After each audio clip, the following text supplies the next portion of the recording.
The emptiness in your life isn't because you don't have enough rights. You have all the rights there are. You have more than you should. And it isn't because you lack consumerist options. You have Amazon and pornography, man. You can get whatever you want whenever you want it. And if that's still not working, well, what are you missing? Well, maybe you're missing the opposite of that.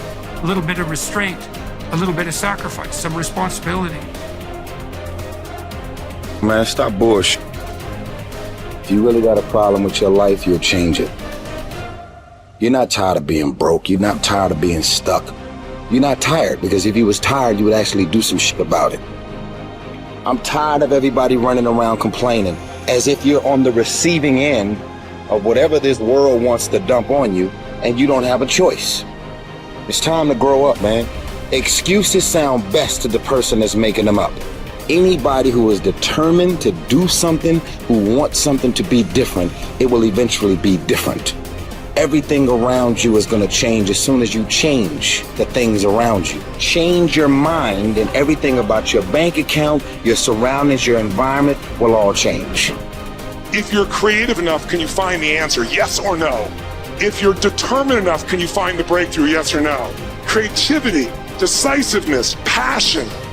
These are the ultimate human resources. And when you engage these resources, you can get any other resource on earth. Stop telling yourself the story because you don't have the money, you don't have the time. That's bullshit. It's because you haven't committed yourself where you would burn your fucking votes. If you want to take the fucking island, burn your fucking votes, and you will take the island, because people, when they're going to either die or succeed, tend to succeed. But most of us give ourselves a way out, and that's why we don't have what we want. Put yourself in a position where you can't retreat, where it's do or die, sink or swim. Here's what you'll find out. You'll develop incredible swimming skills. You'll find yourself stroking unlike you've ever seen before. Through the inspiration of desperation, you'll become more creative than ever before.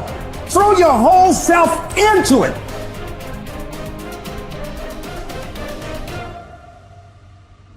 I'm talking about grit. I'm talking about endurance. Just having more stamina than they got.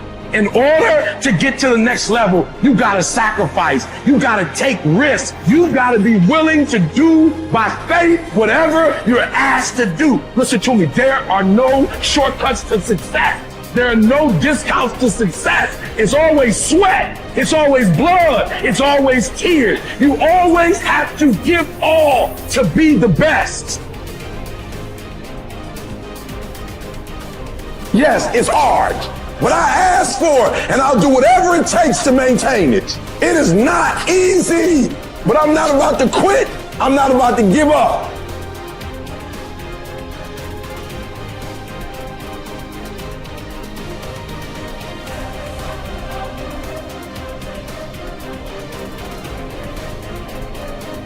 If you've explicitly formulated a set of goals and you're pursuing them, then you've adopted the responsibility to act in a certain manner to make those goals realize themselves. That's responsibility that you've adopted rather than responsibility that's being imposed on you, assuming that you've thought through the goals and you find your spirit in harmony with those goals.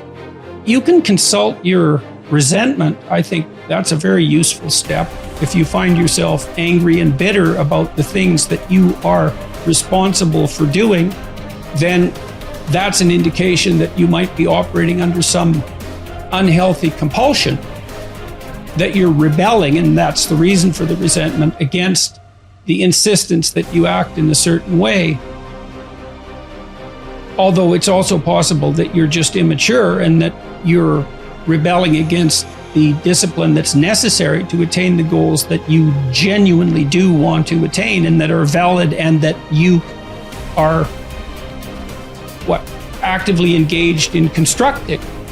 So you have to get that straight, and some of that's a consequence of thought, and again, some of that's a consequence of discussion with other people with whom you're intimate enough to have a conversation like that, and perhaps they have conversations about similar things with you if you're fortunate. At the end of God's creation, describing how order emerges from chaos or being from potential, there's this strange line, which is probably the most important line that's ever been written in our culture, at the basis of our culture.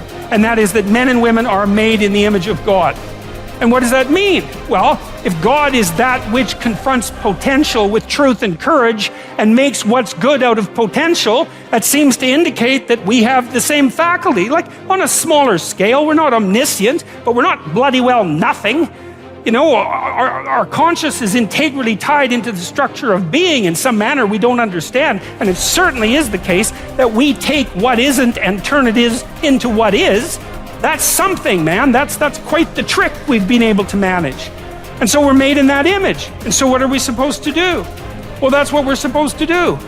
We're supposed to type our letters and make our phrases and construct our sentences and build our paragraphs and put our chapters together and make our books and communicate to people and straighten out the damn culture and constrain the malevolence and ignorance that besets each of us and push nature back and extend ourselves out into the unknown and confront the potential that's there in illimitable quantities and make the world better than it could be otherwise.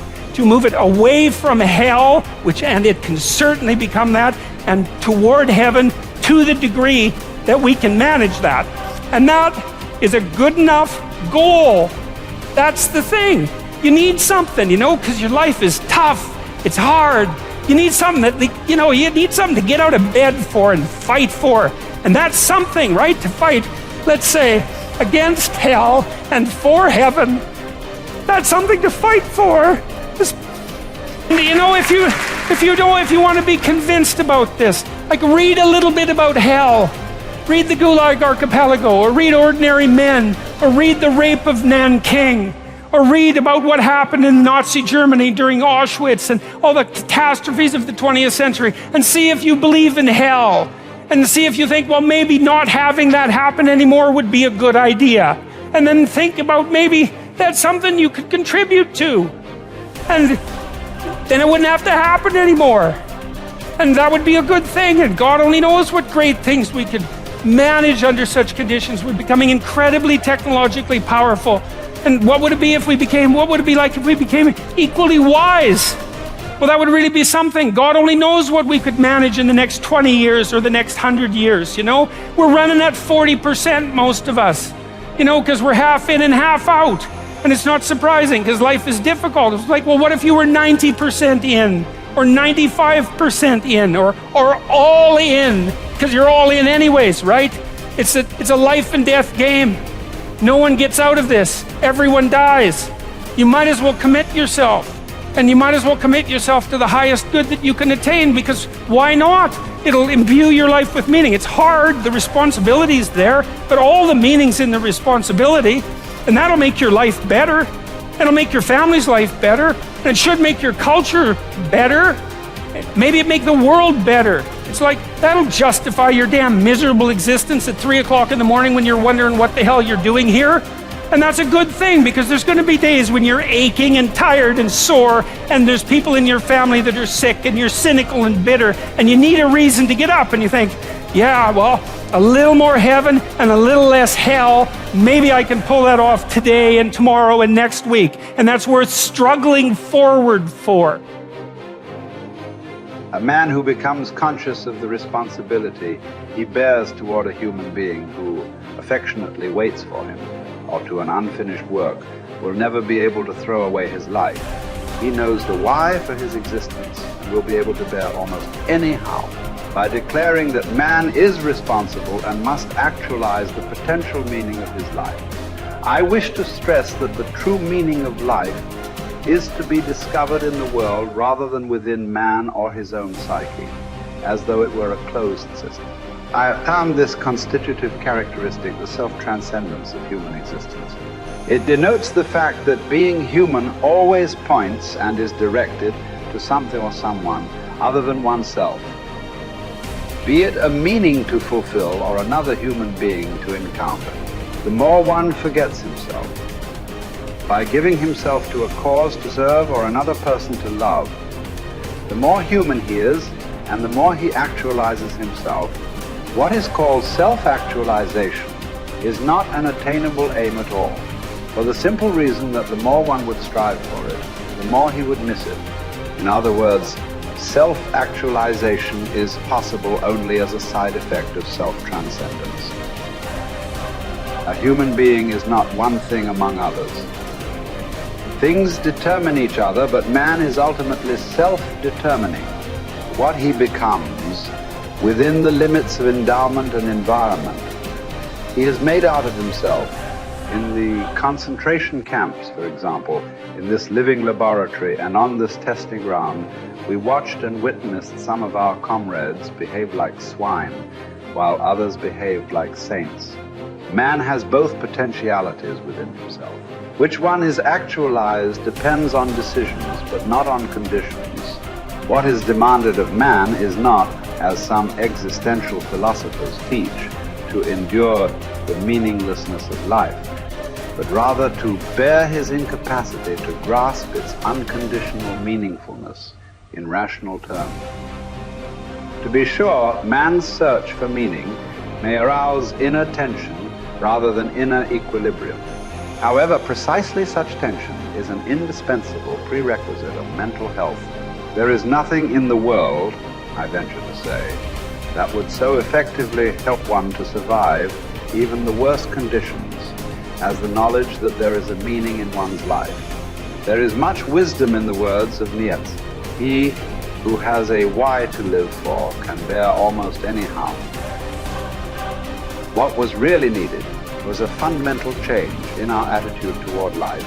We had to learn ourselves, and furthermore, we had to teach the despairing men that it did not really matter what we expected from life, but rather what life expected from us. We needed to stop asking about the meaning of life, and instead to think of ourselves as those who were being questioned by life daily and hourly. Our answer must consist not in talk and meditation, but in right action and in right conduct. Life ultimately means taking the responsibility to find the right answer to its problems and to fulfill the tasks which it constantly sets for each individual. These tasks, and therefore the meaning of life, differ from man to man and from moment to moment. Thus, it is impossible to define the meaning of life in a general way. Questions about the meaning of life can never be answered by sweeping statements. Life does not mean something vague, but something very real and concrete, just as life's tasks are also very real and concrete. They form man's destiny, which is different and unique for each individual. No man and no destiny can be compared with any other man or any other destiny.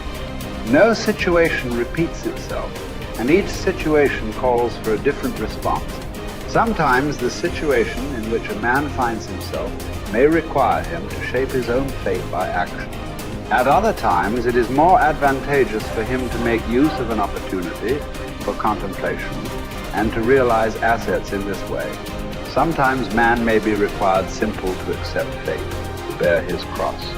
Every situation is distinguished by its uniqueness, and there is always only one right answer to the problem posed by the situation at hand. When a man finds that it is his destiny to suffer, he will have to accept his suffering as his task, his single and unique task. He will have to acknowledge the fact that even in suffering, he is unique and alone in the universe. No one can relieve him of his suffering or suffer in his place. His unique opportunity lies in the way in which he bears his burden.